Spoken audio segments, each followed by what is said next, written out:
70 साल से देखते चले आए, बहुत दिन देखो, सबको भी ट्राई किया, सबको वोट दिया, अब नहीं देंगे, अब क्या ओवैसी साहब के अलावा किसी को नहीं। ऐसे ना वैसे, अपने में वैसे ही। हिजाब के बारे में तो कहा आवाज नहीं आ रही, तो उस पर एक मीम बनी हुई है कि जो है आवाज नहीं आ रही, तो आगे लिखा है कि 10 तारीख को कान से खून भी निकलेगा। हक की बात कर रहे हैं, अपनी हिस्सेदारी की बात कर रहे हैं, अपनी जमहूरियत की बात कर रहे हैं। आपका मांझा कहीं टूट ना जाए, कहीं मांझा बहुत है, हवा बहुत तगड़ी चल रही है, मांझा बहुत मजबूत है, झड़ जाए ना खींचेंगे कट जाएगी। कैसे खींचेंगे? मुस्लिमों हम तुम्हें 18% का आरक्षण देंगे, दिया नहीं दिया?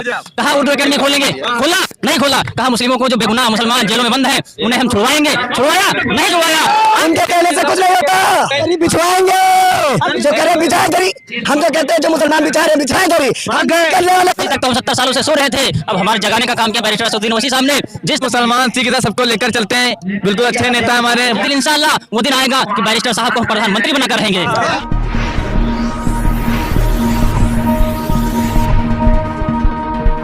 आदाब दोस्तों, मैं हूं कलीम अख्तर और आप देख रहे हैं डेमोक्रेटिक अड्डा पर चुनावी चौपाल। हम उत्तर प्रदेश की अलग अलग विधानसभाओं से आप तक चुनावी माहौल पहुंचाने की कोशिश कर रहे हैं। लगातार हम उत्तर प्रदेश के अलग अलग जिलों में अलग अलग विधानसभा सीटों का दौरा कर रहे हैं। पतंग चलेगी, पतंग चलेगी। 1066 में विधानसभा कुर्सी। अच्छा, पतंग चलेगी। अच्छा, ये बताइए, आप कह रहे हैं पतंग चलेगी, समाजवादी वाले कह रहे हैं साइकिल थर्राटे काट रही है। ऐसे ना वैसे, अपने में वैसे ही। ऐसी ना वैसी, आपकी वैसी। ऐसे वो तो कह रहे हैं साइकिल धर्राटे काट। साइकिल पंचर हो गई, साइकिल का काम खत्म, साइकिल का काम खत्म, साइकिल पंचर हो गई विधानसभा 204 से। अच्छा, पतंग उड़ेगी आसमान में, सिर्फ पतंग ही पतंग होगी। आपका मांझा कहीं टूट ना जाए, कहीं मांझा बहुत है, हवा बहुत तगड़ी चल रही है, मांझा बहुत मजबूत है, झड़ जाए ना खींचेंगे कट जाएगी। कैसे खींचेंगे? कैसे खींचेंगे? थोड़ा सा कैमरे का ख्याल कीजिए, कैमरे में आएंगे तभी लोगों तक पहुंचेंगे। तो आप जो है पतंग उड़ाएंगे, लेकिन मांझे तो और लोगों के पास भी हैं, कट ना जाए कहीं? नहीं कटेगी नहीं, ये तार से उड़ाएंगे, वो उड़ा देंगे। हैदराबादी है, कौन सा मांझा है? हैदराबादी मांझा, हैदराबादी है ये हैदराबादी मांझा कटने वाला नहीं है। हैदराबादी मांझा है जी, नहीं कटेगा कभी नहीं। अरे समाजवादी वाले कह रहे हैं हैदराबादी बिरयानी कोई चखेगा नहीं। उनके कहने से कुछ नहीं होता, बिछवाएंगे। बिछाएंगे नहीं ना, बिछवाएंगे। किससे भिजवाएंगे? अखिलेश यादव से। अभी भी समाजवादी के लोग, मुसलमान तो समाजवादी को सपोर्ट कर रहे हैं। तो जो करे बिछाए दरी। हम तो कहते हैं जो मुसलमान बिछा रहे बिछाए दरी। भड़क गए, करने वाले गुलामी भड़क गए। नहीं भड़के, हम कह रहे हैं ओवैसी साहब भड़का रहे हैं मुसलमान। नहीं भड़का रहे, हक की बात कर रहे हैं, हक की बात कर रहे हैं, अपनी हिस्सेदारी की बात कर रहे हैं, अपनी जमहूरियत की बात कर रहे हैं। अच्छा, हिस्सेदारी की बात कर रहे हो? हिस्सेदारी दी तो है, अखिलेश यादव ने रिक्शे बांटे, कब्रिस्तान की बाउंड्री की। इससे हमारा क्या? रिक्शा बांट दिए। अरे नौकरी दो, पढ़ाई दो, शिक्षा दो, रिक्शे से हमको क्या हो गया? रिक्शा हम नहीं। हक के ऊपर बोलना जरूरी होता है। अखिलेश यादव ने ना हिजाब के ऊपर बोला, न राम मंदिर के ऊपर बोला, न 3 तलाक के ऊपर बोला, न किसी चीज के ऊपर नहीं ना। और संसद भवन के अंदर जिसने फाड़ा बैरिस्टर असदुद्दीन ओवैसी हमारे भाई ने, उसको फाड़ दिया। एनआरसी के ऊपर भी अखिलेश यादव ने एक लफ्ज भी नहीं बोला। हम उनका बिल्कुल सपोर्ट करेंगे। इस बार एआईएम पार्टी को हम बिल्कुल भारी मतों से विजय बनाएंगे ना भाई? बनाएंगे। और हमारा वोट काट ही नहीं पाएगा। हम इंशाअल्लाह बिल्कुल बैरिस्टर असदुद्दीन की मोहब्बत में हम सब यहाँ आए हैं और इन्हें भारी मतों से विजय बनाएंगे इंशाअल्लाह, ना मेरे भाई? अच्छा, अखिलेश यादव जो है वो कह रहा है मुसलमानों का वोट हमें मिलेगा। ओवैसी साहब भड़का कितना ही नहीं भड़काते हैं, बिल्कुल हक बात करते हैं और अपने इस्लाम के ऊपर बोलते हैं। हिजाब के ऊपर सबसे अगर पहले बोला तो असदुद्दीन ओवैसी साहब ने बोला था। जी, मुस्लिम मुद्दों पर बोलते हैं। जी बिल्कुल बोलते हैं। सबका हिंदू मुसलमान सिख इधर सबको लेकर चलते हैं, बिल्कुल अच्छे नेता हमारे। मोहब्बत यहाँ जितने लोग आए, जब मुसलमान का मुद्दा आता है ना तो जो है अखिलेश को आवाज नहीं पहुंचती, बोलते हैं क्या आवाज नहीं जाती ना उन तक। आज हमारा बैरिस्टर आया है और हमको सही रास्ता दिखाया है। अभी तक तो हम 70 सालों से सो रहे थे, अब हमारे जगाने का काम किया बैरिस्टर असदुद्दीन ओवैसी साहब ने। जिस तरह से एक बैरिस्टर आए थे महात्मा गांधी जी, जब देश हमारा गुलाम था तो उनके दिल में एक इच्छा जागृत हुई कि हम अपने देश को आजाद कराएंगे अंग्रेजों से।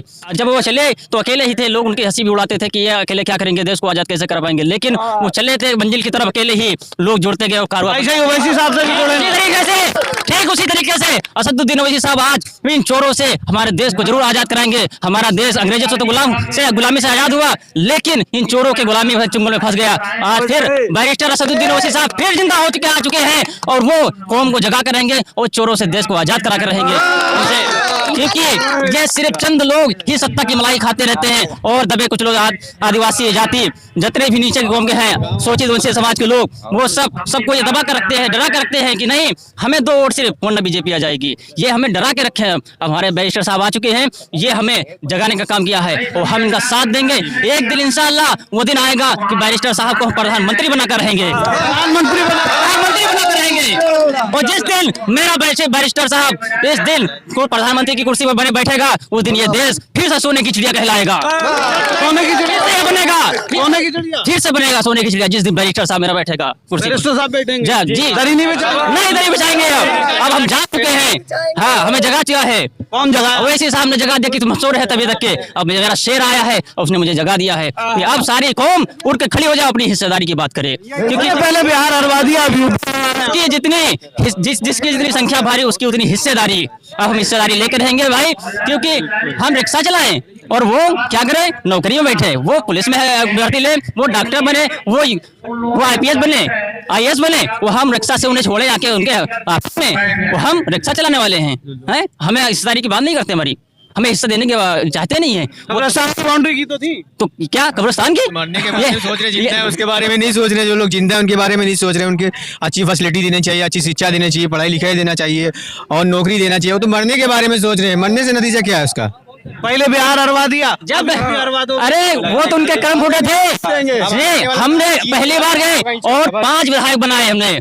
बैरिस्टर सामने 5 विधायक। आज वो काम, उनका काम बोलता है, काम बोलता है। तो हैदराबाद मॉडल लागू होगा क्या? हैदराबाद मॉडल लागू होगा उत्तर प्रदेश? एक दिन ये आएगा, अभी देखना 10 तारीख को अखिलेश जी साइकिल से जाएंगे और अभी साहब से कहेंगे मुझे समर्थन दे दीजिए, मेरी सरकार बन जाए। क्योंकि अब हम अपनी हिस्सेदारी लेके रहेंगे। और क्योंकि आजम खान ने कहा था कि मुसलमानों तुम यूपी के बादशाह हो, जिस दिन तुम जाग गए ना, तुम्हारे बगैर किसी की सरकार बन नहीं सकती, और अगर तुम्हारे बगैर सरकार नहीं बने तो तुम हिस्सा लेके रहोगे अपना। आजम खान तो समाजवादी पार्टी में है। लेकिन उन्होंने कहा था, लेकिन अगर मुसलमान एकजुट हो जाएगा, जिस दिन जाग जाएगा, खड़ा हो जाएगा, दरी बिछाना छोड़ देगा, उस दिन जो है ये हिस्सेदारी की बात करने लगेंगे हमारी। आजम खान साहब जेल में बैठे हुए हैं, लेकिन कभी क्या उन्होंने आवाज उठाई? जब जो है क्या कहा था 2012 में जब सरकार बनी थी अखिलेश जी की, तो क्या कहा था? मुस्लिमों हम तुम्हें 18% का आरक्षण देंगे। दिया? नहीं दिया। कहा उर्दू एकेडमी खोलेंगे, खोला? नहीं खोला। कहा मुस्लिमों को जो बेगुनाह मुसलमान जेलों में बंद हैं उन्हें हम छुड़वाएंगे, छुड़वाया? नहीं छुड़वाया, आज तक नहीं छुड़वाया। उसके यादव ने कहा था, जब उनसे पूछा गया कि जो है हिजाब के बारे में, तो कहा आवाज नहीं आ रही। तो उस पर एक मीम बनी हुई है कि जो है आवाज नहीं आ रही, तो आगे लिखा है कि 10 तारीख को कान से खून भी निकलेगा। 10 तारीख को कान से खून निकलेगा? हाँ। ऐसा क्यों? क्योंकि इनके कान में आवाज नहीं जा रही थी ना कि हिजाब के ऊपर। तो 10 तारीख को जब वोटिंग खुलेंगी, जब MIM के प्रत्याशी जीतेंगे, तो कान से खून भी निकलेगा, कान से खून निकाल देंगे इंशाल्लाह। चलिए साहब, बेटा तुम यहाँ आए हो, थोड़ा सा क्यों आए हो यहाँ? ओवैसी साहब को देखने। ओवैसी साहब को देखने? ओवैसी साहब का इतना जोश है, दिल में इतना जज्बा है? जी। अच्छा, तो ओवैसी साहब जीतेंगे क्या? जीत जाएंगे। जीत जाएंगे, पक्की बात है? पक्की। कहते हैं बच्चे मन के सच्चे। ये बच्चे हैं जो जोश देखिए इनका कि अभी वोट नहीं बना है, लेकिन ओवैसी साहब को सुनने के लिए, ओवैसी साहब की मोहब्बत में यहाँ आए हैं। तो इस बार पक्का जीत रहे हैं? जीत रहे हैं एकदम पतंग उड़ेगी? जी। अच्छा, अगले यादव कह रहे हैं मुसलमानों के लिए बहुत कुछ है। इंशाल्लाह हम लोग वोट ओवैसी साहब को देंगे, बाकी किसी को नहीं देंगे। अपनी क़यादत खड़ी करेंगे? जी बिल्कुल इंशाल्लाह। अपनी पार्टी, अपना डंडा, अपना झंडा। बहक गए हैं आप? नहीं, कुछ नहीं। बहुत दिन हमने 70 साल से देखते चले आए, बहुत दिन देखे, सबको भी ट्राई किया, सबको वोट दिया, अब नहीं देंगे। अब क्या ओवैसी साहब के अलावा किसी को नहीं। वो कह रहे हैं भड़का जाते हैं, भड़क गए। कुछ नहीं। हम बम्बई में देख लिए, फिर वहाँ भी अल्हम्दुलिल्लाह अच्छे वाजिद पठान जीते थे। हम जब ओवैसी साहब को ही देंगे और बाकी ओवैसी साहब को ही जिताएंगे? जी इंशाल्लाह। अच्छा, बम्बई में देखे, फिर बिहार में देखे, तो आपकी यूपी में भी वही करने? बिल्कुल इंशाल्लाह हम जरूर देखेंगे। तो कह रहे हैं बिहार हरवा दिया, अब यूपी भी हरवाएंगे। वो तो कहावत है केवल ना। अब विधायक अपने खड़ेंगे तो इंशाल्लाह जीतेंगे, तो है जरूरी जीतेंगे जी इंशाल्लाह। तो ये उत्तर प्रदेश के मुसलमान हैं जिनका कहना है कि मुसलमान जाग चुका है। कह रहे हैं हम असदुद्दीन ओवैसी साहब को एक दिन प्रधानमंत्री बनाएंगे, और प्रधानमंत्री जब वो बनेंगे तो देखना भारत सोने की चिड़िया बनेगा। अब ये तो आने वाला वक्त ही बताएगा कि आखिर उत्तर प्रदेश से इस विधानसभा से चुनकर कौन जाता है। 10 तारीख के बाद आप तक पता चलेगा, लेकिन इसी तरीके से हम लगातार आपको उत्तर प्रदेश के अलग अलग विधानसभाओं से कवरेज पहुंचाते रहेंगे, लगातार आप तक माहौल पहुंचाते रहेंगे। जुड़े रहिए हमारे साथ और हमारे चैनल को सब्सक्राइब कीजिए, वीडियो को लाइक और शेयर करना बिल्कुल ना भूलिए। शुक्रिया।